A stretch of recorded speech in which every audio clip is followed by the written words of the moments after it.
네, 안녕하세요. 소동주입니다. 오늘은 갈비뼈 골절 얘기로 먼저 시작을 해보려고 하는데요. 제가 심장혈관 흉부외과다 보니까 가슴 통증 환자분들을 굉장히 많이 보게 됩니다. 가슴 통증이라고 하면 대부분 협심증 혹은 심근경색 이런 것들을 많이 생각들을 하시게 되는데, 실제 심장혈관에 문제가 생겨서 오시는 경우들은 굉장히 드물죠. 대다수 분들은 근골격계 통증 때문에 오시는 경우들이 많으신데요. 그 중에서 오늘 하고 싶은 얘기가 뼈골절에 대해서 얘기를 해보려고 합니다. 사실 증상만으로 이게 심장 문제인지 근골격계 질환인지 확인하기가 좀 어려운 부분들이 있어서 고생했던 분들의 예를 들면서 설명을 좀 드리도록 하겠습니다. 중년 여성분이 친구분들이랑 개모임을 하셨어요. 개모임을 하시고 그 다음날 일어나 보니까 갑자기 옆구리가 쑤시고 아프다는 것이죠. 그래서 병원에 가셔가지고 뭐 여러 검사들을 다 했어요. 처음에 무슨 요로결석이네, 협심증이네 이렇게 해서 검사들을 하셨는데요. 결국에는 옆구리뼈에 있는 갈비뼈가 골절이 된 게 확인됐습니다. 그리고 꽤 많은 분들이 기침을 굉장히 많이 한 뒤에 가슴 통증이 심해져서 오시는 경우들이 있어요. 이런 경우도 갈비뼈 골절이 생기는 경우가 있는 것이죠. 굉장히 안타까운 케이스가 80대 여성분이셨어요. 작업하시다가 나무에서 1, 2m 정도 되는 높이에서 떨어지셨어요. 떨어지시면서 다발성 골절이 발생한 거죠. 거의 양쪽 힙에서 한 10개 이상의 갈비뼈가 골절이 됐어요. 그러니까 이분은 아파서 호흡하는 것도 좀 힘드셨고 좀 움직이시는 것도 굉장히 힘들었죠. 그래서 보조기도 차고 활동을 하셨는데요. 갈비뼈는 점점점 붙어가는데 문제는 폐렴이 진행되면서 이게 악화되면서 정말 안타깝게도 사망을 하셨거든요. 그만큼 뼈골절이 생기면 심각한 합병증인 사망에도 이를 수 있다는 것이죠. 특히나 연세가 많으신 분들은 거동을 못하게 되면 근육이 빠지게 되고요. 이렇게 되면 뼈 관절뿐만 아니라 여러 전신의 컨디션이 안 좋아집니다. 호흡도 약해지기 때문에 이로 인해서 폐렴이 잘 발생할 수 있고 사망 위험도 높아진다는 거죠. 오늘 얘기하는 이야기들의 두 가지 공통점이 있는데요. 첫 번째는 중년 이상의, 그러니까 완경 이후의 여성분들, 두 번째는 갈비뼈 골절이 생겼다는 거죠. 중년 이후에 골다공증이 생긴 골다공증 환자였다는 것입니다. 그만큼 골다공증이 이렇게 뼈 건강에 악영향을 미칠 뿐만 아니라 심각한 경우에는 사망의 위험도 높다는 게 굉장히 큰 문제죠. 예전에는 이제 골밀도 검사라고 하면 기계에 들어가서 검사를 보통 하죠. 근데 이런 기계가 있는 병원도 찾기가 조금 어렵고 하기 때문에 건강검진을 찍는 엑스레이를 보고도 어느 정도 골밀도를 조금 예측이 가능하거든요. 혹은 저희처럼 이제 흉부외과나 내과 진료 보면서 만약에 가슴 사진을 찍었을 때 저희 골밀도는 괜찮나요? 한번 여쭤보는 것도 방법이세요. 골밀도가 굉장히 좀 낮은 분들, 골다공증이 심한 분들은 엑스레이에서도 뼈가 거의 약간 투명하게 보이거든요. 그렇기 때문에 한번 체크해 보시면 좋을 것 같습니다. 이게 예전에는 골다공증이라고 하면 갱년기가 지나가신 여성분들, 그러니까 완경 이후에 여성분들에서 대부분 생긴다고들 많이 생각하셨어요. 하지만 최근에는 30대 이후의 여성분들에서도 골 감소증이 굉장히 좀 많이 늘어나고 있는 추세입니다. 많은 분들이 사실 스트레스 그리고 다이어트 하실 때 사실 건강하게 균형 잡힌 식단을 하면서 다이어트 하는 게 아니라 약간 극단적인 다이어트를 하세요. 영양 불균형으로 인해서 골 감소증에 빠지는 경우들이 많습니다. 그래서 지금은 중년 여성들만의 문제가 아니라요, 젊은 층에서도 꼭 관리를 하셔야 되고요. 골 감소증이나 골다공증 같은 경우는 골절이 생긴다든지 뭔가 문제가 생기는 경우까지는 전조 증상이라는 게 없기 때문에 우리 몸이 안에서 이상이 있는지를 몰라요. 그냥 우리는 일상생활 하다 보니까 병을 키우고 골다공증으로 빠질 수 있고 사실 골절까지도 이어질 수 있기 때문에 더더욱이나 관리가 좀 필요한 것 같습니다.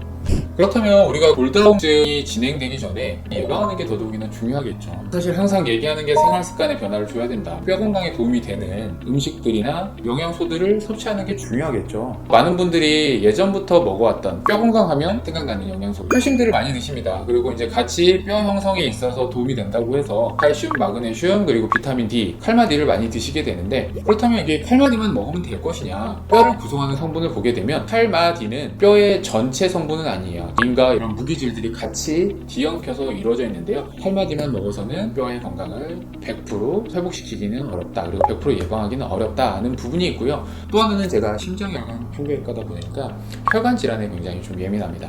혈관 측면에서 저희가 칼마디를 조금 걱정하는 이유 중에 하나가 칼슘 측면이에요. 칼슘 자체는 우리가 섭취하는 음식들에서 충분히 좀 섭취하는 경우들도 많고요. 칼슘 농도가 적절히 유지되는 경우들도 많으세요.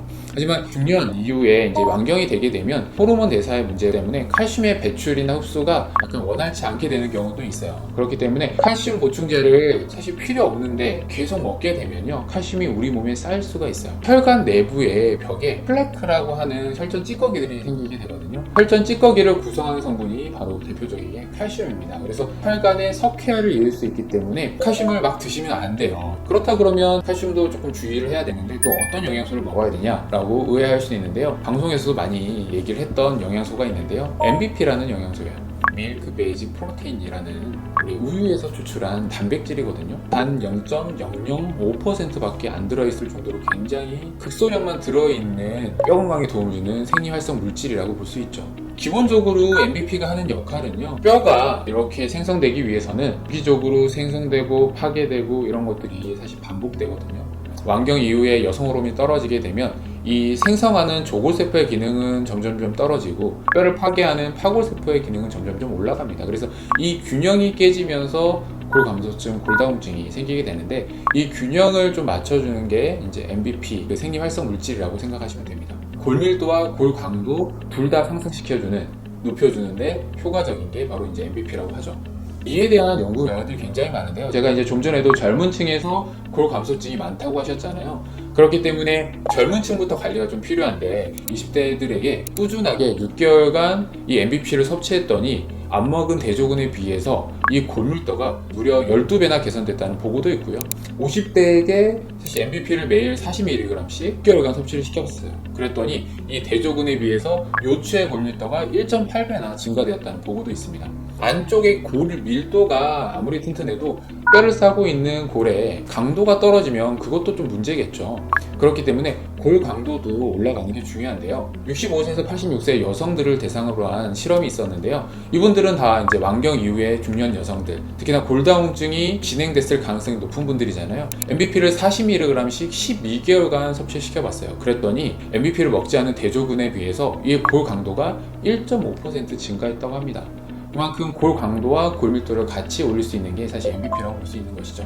네, 제가 오늘은 뼈 건강에서 얘기를 했는데요. 뼈 건강에 도움이 된다고 하는 여러 가지 식품들이나 이런 것들이 많은데, 뼈 건강에는 뭐 칼슘이 좋다, 마그네슘이 필요하다, 비타민 D가 필요하다, MBP도 필요하다라고 하는데요. 적절히 먹는 게 중요하고요. 내 몸에 있어서 뼈 건강에 대해서도 한 번쯤은 생각을 해보셨으면 좋겠어요. 네, 요즘은 생활 습관이 굉장히 좀 엉망인 부분도 많죠. 제가 초기에 말씀드렸다시피 스트레스의 영양 불균형 이런 것들 때문에 골 감소증이 생길 위험도가 굉장히 높습니다. 그렇기 때문에 엑스레이 찍어보는 것도 중요하지만 보건소나 근처 병원 한번 가보세요. 특히나 만 65세 이상인 분들은 또 무료로 검사를 또 보건소에서 받을 수도 있기 때문에 한번 해보시고요. 60대, 70대의 문제가 아닙니다.